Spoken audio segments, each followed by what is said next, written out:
Hello guys, कैसे हैं आप लोग। जैसा कि आप लोग जान रहे हैं कि मेरा आरसीसी का लेक्चर चल रहा है। उसमें हमने फ्लैंज सेक्शन स्टार्ट किया है, जिसमें हमने 3 लेक्चर ले लिया है। आज ये मेरा चौथा लेक्चर है फ्लैंज सेक्शन का। ओवरऑल आरसीसी का में भी 27 होगा ये लेक्चर नंबर, जो भी हो। तो चलिए आगे चलते हैं, वीडियो को आगे बढ़ाते हैं। जैसा कि आप लोग ये देख रहे हो, सारा चीज़ हम बता दिए हैं। ये सारा चीज़ हमने डिस्कस कर दिया है, जितना सारा है सब लास्ट वीडियो में। ये फिगर के बारे में भी लास्ट वीडियो में बताया हूँ, क्या है नहीं है। चलिए, ये सारा चीज़ शायद मैं बता दिया हूँ लास्ट वीडियो में कि BF है width of flange of for isolated के लिए। कंफ्यूज नहीं होना है, मैं वो सिस्टम भी बताया हूँ, दिखाता हूँ मैं। Beam slab system, last class में मैंने बीम स्लैब सिस्टम का ये फार्मूला समझा रहा था, इतना समझा दिया था। हाँ, तो देखिए फ्रेंड, ये 2 टाइप का होता है। जैसे एक तो आइसोलेटेड, जो कि मैंने ये दिखा दिया आइसोलेटेड वाला, ये सिस्टम। और एक ये जो होता है बीम और स्लैब, ये बीम और ये स्लैब साथ में होता है फ्रेंड। ये भी टी बीम के अंतर्गत आता है, उसका नाम है बीम स्लैब सिस्टम। ये सब आइसोलेटेड का फार्मूला है, जो कि मैं बता दिया हूँ। एल नोट डिस्कस कर दिया था लास्ट क्लास में। एल नोट क्या है, पॉइंट ऑफ काउंटरफ्लेक्चर क्या है, मैं सारा डिस्कस कर दिया था। अब जब मैं एक न्यूमेरिकल लूँगा इस पर, तब आप लोग को और अच्छा समझ में आ जाएगा। अभी फ़िलहाल मैं बीम स्लैब सिस्टम का वो फार्मूला एक बार डिस्कस कर दूं, पहले भी कर दिया था।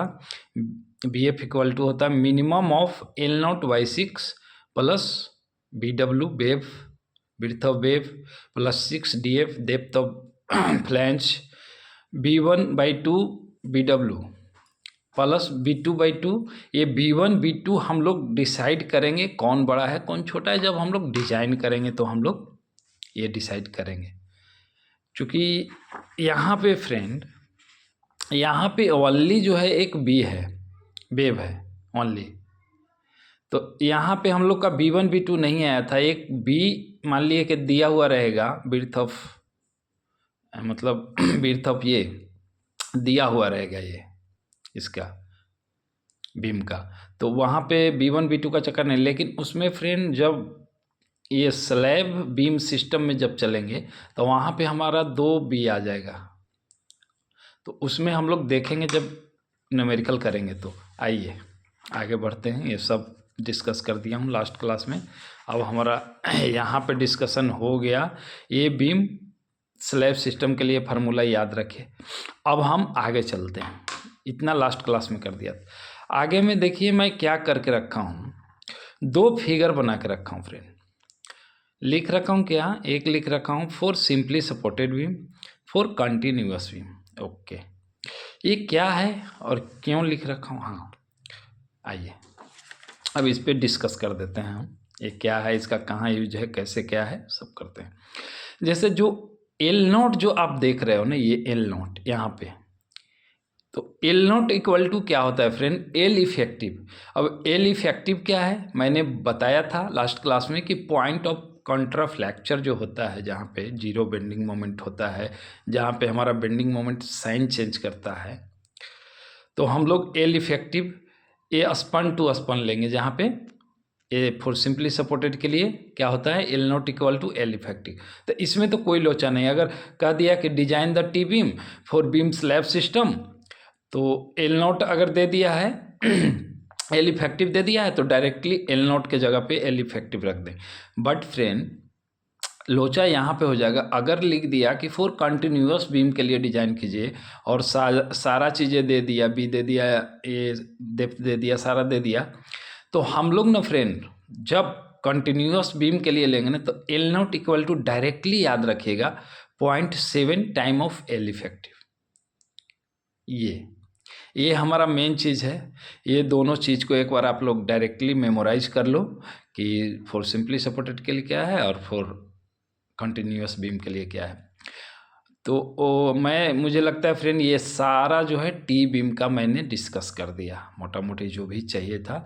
अब ये आप लोग को ज़्यादा क्लियर जब होगा फ्रेंड, जब मैं एक न्यूमेरिकल लूँगा। अभी तो जस्ट मैं एक क्या है इसका फार्मूला लिख रहा हूँ, इसमें क्या क्या पढ़ना है उस टॉपिक से अवेयर करा रहा हूँ, इसमें जो भी चीज़ है मैं सब डिस्कस कर दिया। अब ये मेरा टी बीम का जो है यहाँ पे समाप्त होता है। समाप्त होता है मतलब ये बेसिक समाप्त होता है। इसमें आगे भी टी बीम में हम वो करेंगे, जैसे हम लोगों ने बैलेंस सेक्शन में जो पढ़ा था सिंगली रेनफोर्स सेक्शन में, उसमें हमने डिस्कस किया था under reinforce section, over reinforce section, ये 3 चीज़ डिस्कस किया था। तो वहाँ पे हम लोगों ने मोमेंट ऑफ रेसिस्टेंस निकाला था। तो आगे हम मोमेंट ऑफ रेसिस्टेंस का फार्मूला यहाँ भी देखेंगे कि क्या होता है और मोमेंट ऑफ रेसिस्टेंस कैसे निकालते हैं। वो तो कभी हम न्यूमेरिकल एक लेंगे फ्रेंड, अभी तो मैं थ्योरी पे फोकस कर रहा हूँ। तो ये आप देख लो एक बार। अब हमारा ये टी बीम का काम ख़त्म हो गया। एक सेकेंड, टी बीम का काम ख़त्म हो गया। दोनों फार्मूला मैंने और याद रखना फ्रेंड, कितना लोग कन्फ्यूज हो जाते हैं, ये फार्मूला कभी कभी आइसोलेटेड में लगा देते हैं जो कि गलत हो जाएगा, और वो आइसोलेटेड वाला फार्मूला कभी कभी बीम स्लैब सिस्टम में लगा देते हैं। इसीलिए यहाँ पे थोड़ा सा कॉन्शियस रहना है कि कौन सा फार्मूला किसके लिए है और कहाँ लगाना है। ये आप लोग को थोड़ा सा वो मेमोरी में डालना पड़ेगा। 1-2 बार आप जब देखोगे फ्रेंड तो डिफरेंस पता चल जाएगा। उतना भी टफ नहीं है जितना हम लोग समझते हैं। तो ओके फ्रेंड, अब हमारा टी बीम का करीब करीब सारा डिस्कस कर दिया। अब नेक्स्ट क्लास में मैं और इसका जो आगे का टॉपिक है वो लेके आऊँगा।